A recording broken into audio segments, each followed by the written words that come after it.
welcome back to my channel. If you're new here, I'm a musician, songwriter, producer, and live act living in Philly. I recently put out a new EP called Density. When it first came out, I'd written a Substack around the title track, sort of explaining some of my favorite plugins and workflows, but it doesn't really go into detail in a way that I'd like. And it's been a long time since I've just shown a project file and shown my work and explained what I was thinking when I made a song. But I wanted to challenge myself and get set back up for the first time in a while. I'm really excited to have that sorted out, and it feels good.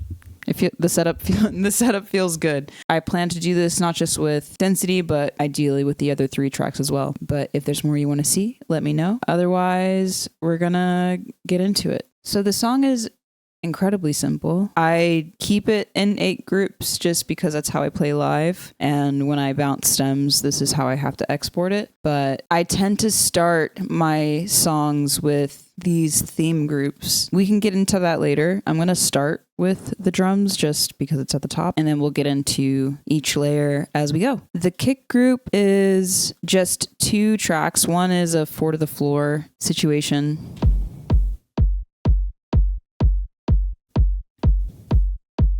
And it's got the high end cut out because I always do that. It's got it cut out because I always do that because it's always been that way. And then I have a automated high and low pass filter. And the only reason that's there is for a breakdown section, just so that it fades the kick out instead of using volume automation. I just thought it's a Jonas Rasmussen trick, but I like it. And here's how it sounds.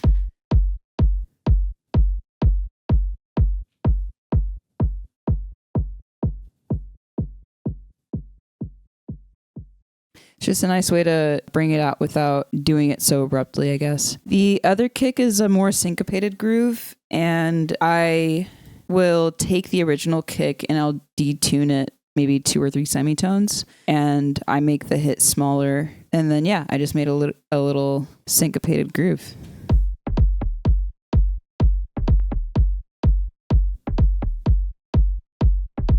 And it's getting the same treatment, if not more high end taken out. The reasoning for that is in the same way that you want to kind of police what is happening in the low end. I try to treat the high end in the same way. Like if I don't want it taking up a lot of the attention or being right up in your face in the mix, then I usually cut out the highs and I save that room for the leads or the vocals. So moving on is a sub. This is just the stock Ableton basic sub sign, which I will use to demo a song, and then I end up really liking it a lot, and then I just keep it, and I'll tweak the distortion and tone or the overtone, and that's usually the extent of what I do. It's got an EQ on here, but I didn't do anything with it, so just ignore that. And then it's sidechained to the kick with the only thing special here really is like the EQ. I just turn that on and I leave it as is. I wouldn't copy my compression settings though. Like my sidechain game is not great, but that's all this is. And then I have a utility to control volume, and then I also have volume automation. It's so funny. I ended up doing volume automation for what this should have been doing. But I guess just when you're in a flow state, you're just going to do what you do. Fuck. Anyways, this is what the bass sounds like.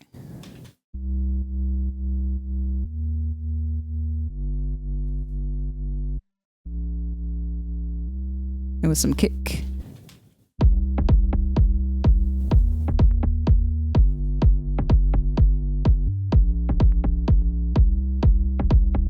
Nice. If you don't have headphones on or monitors, I guess that didn't make you feel anything. So let's move on to the claps. So I have this weird thing. I like when other people use snare drums. I just, for some reason, don't like to use them myself. So I use a lot of rim sounds, and that's basically what I have here. It's like really thuddy rim sound, and I took out a lot of the low end because it sounded boxy. And then I have another little Foley sound here too. And every hit is just a little bit different. And I have another Foley sound here. And again, the point is just to have little something a little bit different because the rim sample is so just there. It's just doing the same thing.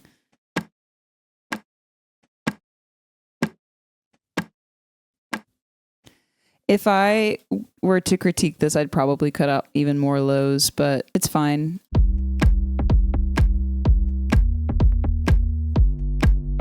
It's not the worst thing in the world. We'll move on to the tops. First up, I have this tambourine groove, and something that I like to do whenever I remember to is I'll just pick out a little itty bitty section of a loop and I'll drag this little guy until the loop sits in a way that I really like with the groove that I'm trying to do, because I've noticed that like if you just slap a loop on there, it might sound really nice, but it might not be the exact pocket you need, and this way you can kind of make it that way instead of having to just dig around for samples or go find more. So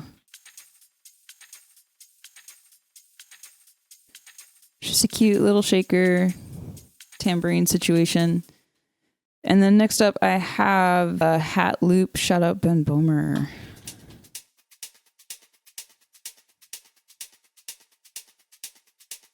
Not doing too much. It's just some bounce. And then I have another little shaker loop. And top loops like this, I'll usually pick out because I really, really like the rim sounds. And I like how it layers with the snare. So I'll do little top loops like that. And then the last thing is a ride. And it's just the EDMification where you just like add a 909 ride to give energy.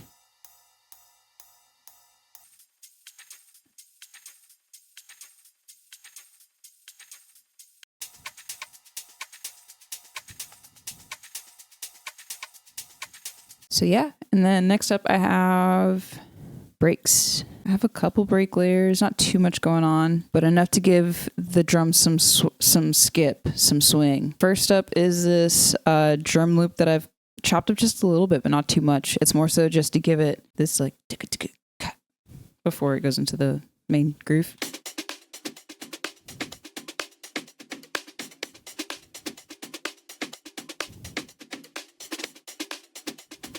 And it's also like usually when I do that, it's just to cut out a little bit of a transient. And I cut out all of the lows because I don't need them. The next break, oh yeah, it's like a lot of Foley. And with these kind of sounds, like you have to cut out a lot of the high end because otherwise it just sounds like, it's not even warmth. It just sounds like a fucking mess.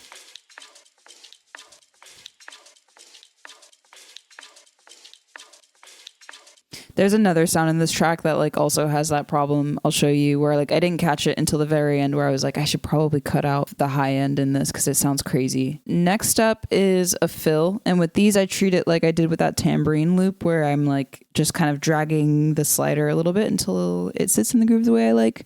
And then I just throw it onto the end of my loop and I keep it pushing. It's cute. And then I have this snap sound that's actually syncopated, so it's not what it seems. But like in context with the kick. Kind of helps you understand how to bop your head. Next up is the theme. So this group is how I actually started the song.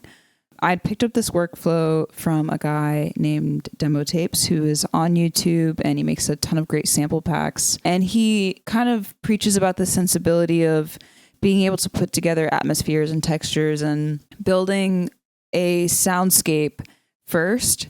And usually it's just like really simple sounds like pianos and little Rhodes and plucks and stuff.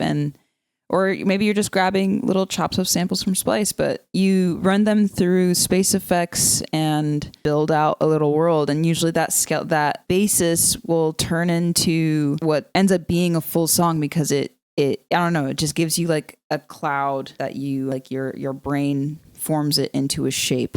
That's the best way I can describe it. I think that's the only way I can describe it. The first sound is this little chop of electric piano that was really, really, really noisy. So I cut out a ton of the high end. I cut out a lot and then side chained it to the kick, and it sounds like this.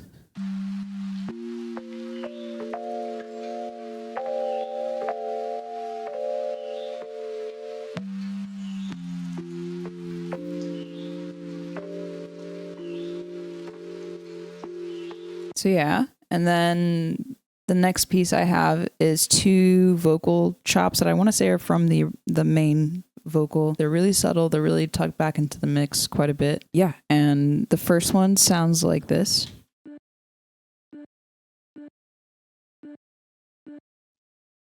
Easy enough. And the other one sounds like this.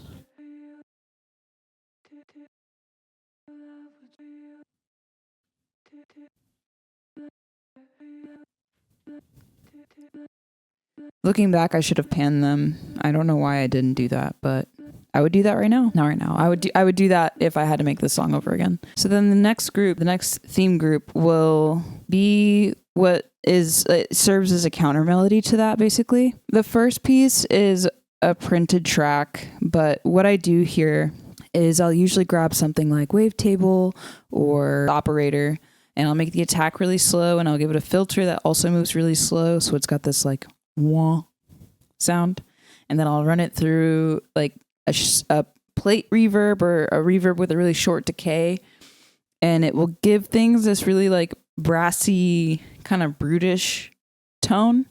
And I'll sometimes even run it through saturation or distortion if I'm feeling really crazy, but that's what this sound is.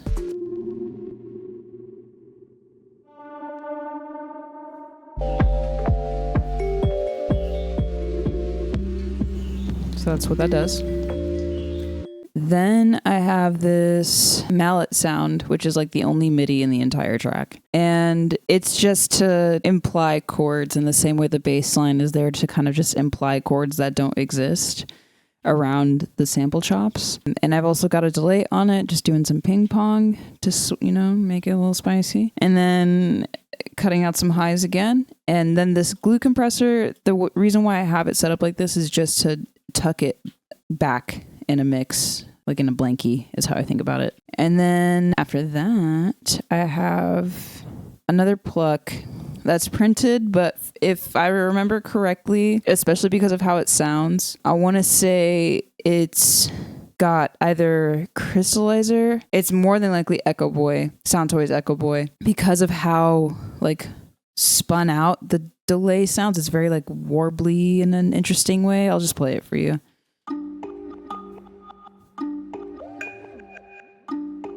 You hear what I'm saying? It's just a kalimba sound, but it's got this like crazy warp sound to it that gives it so much character. And so I just print that, and it's kind of the lead sound in the whole song.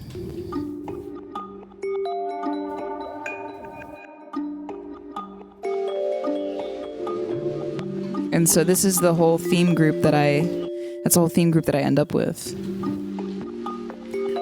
And this was the basis for the song.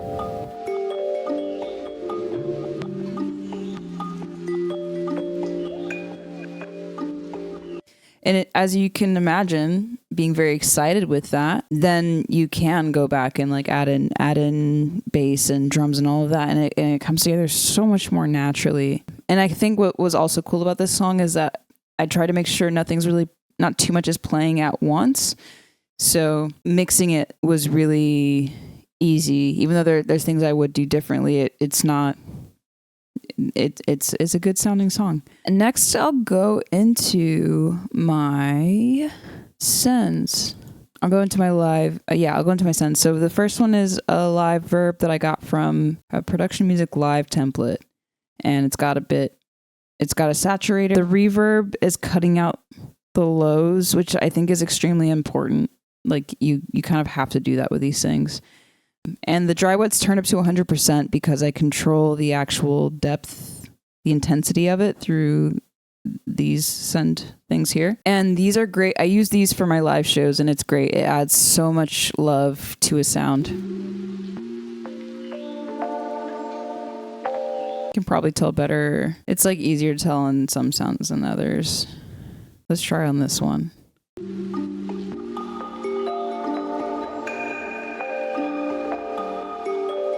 And again, I have an EQ here and compression. It's just to give things a lid and space in the mix because they don't need to be so forward. The next send I have is a delay, and it's just a ping pong delay with EQ. Again, for the same reason as the reverb, is you don't want to be messing with the low end too much, and there's an EQ at the end of the chain as well for the same reason. And this delay is beautiful. It's fun. It again is just to add more flavor when you want. And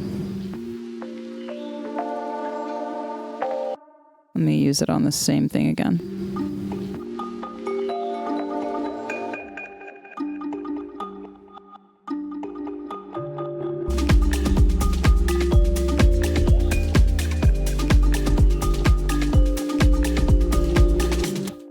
So it's fun.